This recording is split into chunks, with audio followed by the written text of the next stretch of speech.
But let me start out, since I have no idea what Renata said in her welcome. Let me just set up what I'm about to read really quickly by talking about a couple of things I liked about the idea for this book and why a zoo.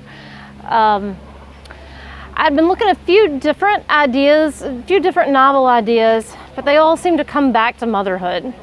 My son and I were in a phase where we, this feels like a downside to something in a zoo.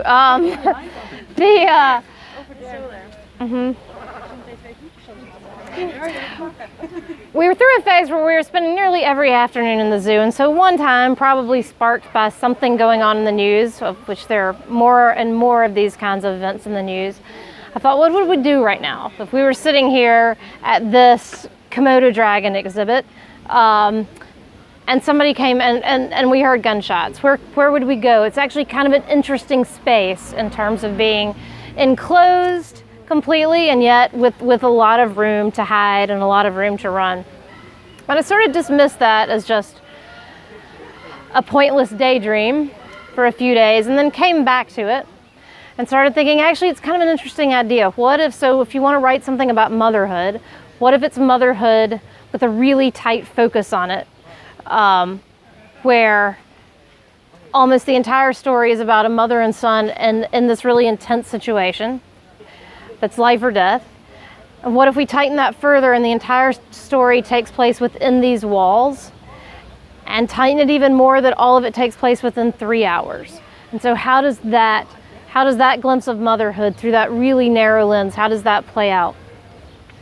And even though at first I had no good reason for the zoo, I just happened to be in a zoo when I thought of it, I wound up really liking the idea that it is a place that is both completely domestic and safe and routine, and for families, I think, around the world, a really common spot where you're dragged to by your child time and time again.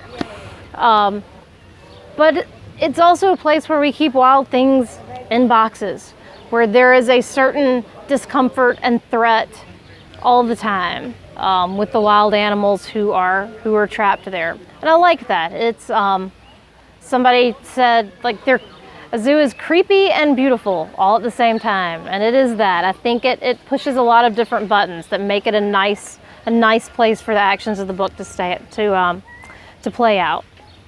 So, in keeping with my program, first scene I'm going to start with is